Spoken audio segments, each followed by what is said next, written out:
Hello guys, welcome to my YouTube channel. मैं CA Shammi Saluja. देखिए, आज मैं आप लोगों के सामने बात करने जा रहा हूँ ACCA के सैलरी के रिगार्डिंग। इस वीडियो में मैं स्पेसिफिकली केवल बात करूँगा कि सर ACCA को कंप्लीट करने के बाद हमारी किन कंपनीज़ में प्लेसमेंट हो सकता है और हमारी सैलरी कितनी हो सकती है। क्योंकि गाइस देखिए, किसी भी स्टूडेंट का जो इस कोर्स में एंटर कर चुका है या जो स्टूडेंट इस कोर्स को ज्वाइन करने की सोच रहे हैं, कहीं ना कहीं उनके दिमाग में एक पहला क्वेश्चन तो यही होता है कि सर अगर हम इस कोर्स को फिनिश कर लेते हैं so what amount of salary will get. तो देखिए, मैं अगर आपको अपने एक्सपीरियंस से बताऊं, क्योंकि आपको पहले तो ये पता होना चाहिए कि ACCA के करिकुलम को करने के बाद आपके अंदर किस प्रकार की नॉलेज आ जाएगा, किस प्रकार का प्रोफेशनल इन्हेंसमेंट हो जाएगा। देखिए, ACCA एक इंटरनेशनल प्रोफेशन है। आप ACCA में क्या सीख रहे हैं?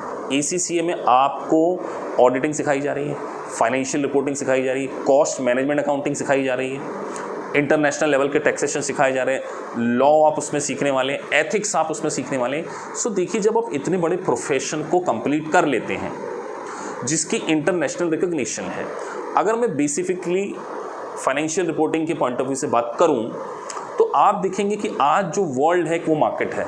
बड़ी बड़ी मल्टीनेशनल कंपनीज आज इंडिया में काम कर रही। इंडियन बिग कंपनीज अपनी बहुत सारी सब्सिडरी UK में, US में, across the world Indian companies भी क्या कर रही हैं, काम कर रही हैं। सो इन सब के फाइनेंशियल स्टेटमेंट को बनाने के लिए कॉमन अकाउंटिंग स्टैंडर्ड की रिक्वायरमेंट्स हैं, which is called IFRS, international financial reporting standard. So आप ACCA को कंप्लीट करने के बाद IFRS की मास्टरी हो जाती है आपके अंदर। कई बच्चे डिप्लोमा इन IFRS कर लेते हैं, which is also govern by the UK body ACCA, लेकिन उसमें इन डेप्थ आपको IFRS नहीं, पूरे IFRS नहीं पढ़ाए जाते हैं उसमें। लेकिन अगर आप ACCA को कंप्लीट कर लेते हैं तो गाइस आपके पास एक 100% फाइनेंशियल रिपोर्टिंग की एक्सपर्टाइज होगी। आपके पास एक साइनिंग अथॉरिटी होगी वेरियस 80 कंट्रीज़ में। जैसे इंडिया में चार्टर्ड अकाउंटेंट के पास किसी भी कंपनी के फाइनेंशियल स्टेटमेंट को सर्टिफाइड करने का पावर है, ऐसे ही ACCA करने के बाद आपके पास वो पावर आ जाता है। सो गाइस, मैं हमेशा बोलता हूँ, with great powers with comes great responsibility. So जब आपके ऊपर एक बहुत बड़ी रिस्पॉन्सिबिलिटी होगी सो ऑब्वियस सी बात है आपका पैकेज भी बहुत अच्छा होगा। अगर मैं फ्रेशर स्टूडेंट के पॉइंट ऑफ व्यू से बात करूँ, जिसने कि अगर 11th के बाद से अपने कोर्स को स्टार्ट कर लिया था और 20-22 की एज में अगर उसने अपना ACCA कंप्लीट कर लिया, सो मेरा ऐसा मानना है कि 22 to 23 ईयर ओल्ड बॉय जो बिल्कुल फ्रेशर है, उसकी मिनिमम सैलरी, मिनिमम की मैं बात कर रहा हूँ 4 लाख के आसपास हो सकती है। लेकिन अगर उसकी प्रेजेंटेशन स्किल अच्छी है, अगर उसके पास एक्सेल अच्छी, उसकी कम्युनिकेशन स्किल अच्छी है, तो ये पैकेज स्टार्टिंग में पैकेज 6 लाख तक का हो सकता है, इंडियन कॉन्टेक्स्ट में 6 लाख पर एनम। लेकिन अगर आप ACCA कंप्लीट करने के बाद, क्योंकि ACCA से आपको 2 प्रोफेशनल डिग्रीज और मिलती हैं, आपको मालूम होगा कि लंदन यूनिवर्सिटी से आपको एक डिग्री मिलेगी, एक ब्रुक्स यूनिवर्सिटी से भी आपको MSc की डिग्री, मास्टर्स की डिग्री आपको मिलने वाली है। तो अगर आपके पास 3 साल का एक्सपीरियंस है, सो आपको ACCA कंप्लीट करने के बाद अगर 3 साल का एक्सपीरियंस है तो बिग फोर्स में, बड़ी बड़ी मल्टीनेशनल कंपनी में आपका जो पैकेज है 10 to 12 लाख होगा, और 5 के ऊपर का पैकेज जाता है 15 to 16 lakh. I have industry exposure. मेरे बहुत सारे कलीग्स जो कि ACCA क्वालिफाइड हैं, आज वो इंडस्ट्री में काम कर रहे हैं। जब मैंने अपनी जॉब से आज से 3 साल पहले रिजाइन दिया तो I was taking around 22 lakh per annum. I am a chartered accountant by profession, और मेरे साथ जो मेरे कलीग्स ACCA थे, they are treated equivalent to chartered accountant. So उनका जो पैकेज था, अगर फ्रेशर्स के पॉइंट ऑफ व्यू से बात करूँ तो 7 to 8 लाख के आसपास था, और जो एक्सपीरियंस होते हैं उनको 15 to 16 लाख के आसपास पैकेज मिलता है। तो ACCA बिल्कुल चार्टर्ड अकाउंटेंट प्रोफेशन के इक्विवेलेंट है। All the multinational companies, big 4 companies, because you have the expertise in IFRS, that's the big part. आप ऑडिटिंग फील्ड में काफ़ी अच्छा काम कर सकते हैं। और गाइस, मैं आपको बता दूं, बड़ी बड़ी मल्टीनेशनल कंपनीज CA और ACCA में किसी भी प्रकार का कोई डिस्क्रिमिनेशन नहीं करती। हाँ, लेकिन ACCA करने के बाद आपको चार्टर्ड अकाउंटेंट फर्म्स में जॉब कम मिलेगी। जनरली आप चार्टर्ड अकाउंटेंट फर्म में क्यों जाएंगे? आप तो बिग 4 में काम करना चाहेंगे।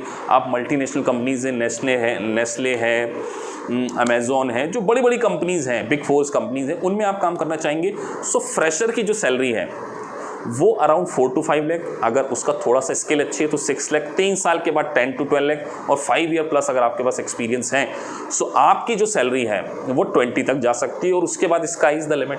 अगर इंटरनेशनल कॉन्टेक्स्ट में बात करूं, क्योंकि बहुत सारे जो स्टूडेंट्स हैं आज मेरे पड़े हुए दुबई में काम कर रहे हैं। तो दुबई में अगर इसका स्टार्टअप पैकेज में अगर इंडियन टर्म्स को कन्वर्ट करने के बाद में बोलूं, कुछ स्टूडेंट्स मेरे यूएस में भी हैं और कुछ मेरे कनाडा में। तो कनाडा में अगर मैं बात करूं तो उनका जो पैकेज है $1 lakh Canadian dollar per annum है, 5 ईयर एक्सपीरियंस है।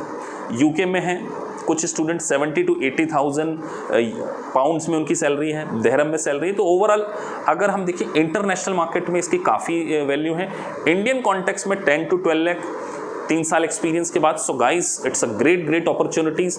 आप ACCA को एक बार अचीव कीजिए, आपके पास वो प्रोफेशनलिज्म होगा। और guys it's a flexible profession.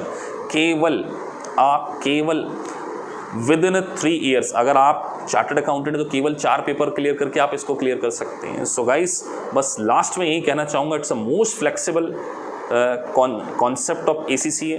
आप एक पेपर करके इसको निकाल सकते हैं। और लास्ट में बस इतना कहना चाहूँगा कि हमारा इंस्टीट्यूट ACCA की सारे लेवल्स की कोचिंग प्रोवाइड कराता है। हम लाइव वर्चुअल क्लासेस आपको प्रोवाइड कराएंगे और हमारा कॉन्सेप्ट है लाइफ टाइम मेंबरशिप। सो जब तक आपके नाम के आगे ये ACCA वर्ड ना हो तब तक you will be the member of our institute. और हम आपको प्रॉमिस करते हैं कि आपका ACCA जो ड्रीम है, जो आपका ड्रीम है, वो हमारा ड्रीम है। हम इसको टुगेदर मिलके क्या करेंगे, फिल करेंगे। सो गाइस अगर आपको वीडियो अच्छा लगा है so please subscribe the channel और आपको सारे नोटिफिकेशन ACCA से रिलेटेड यहाँ पर मिलते जाएंगे। So bye bye, take care. Last but not the least, खुश रहिए, खुशियां बांटते रहिए और पॉजिटिव रहिए। पॉजिटिव इंसान दुनिया में सबकी जिंदगी चेंज कर सकता है, आपकी भी जिंदगी चेंज होने वाली। Thank you.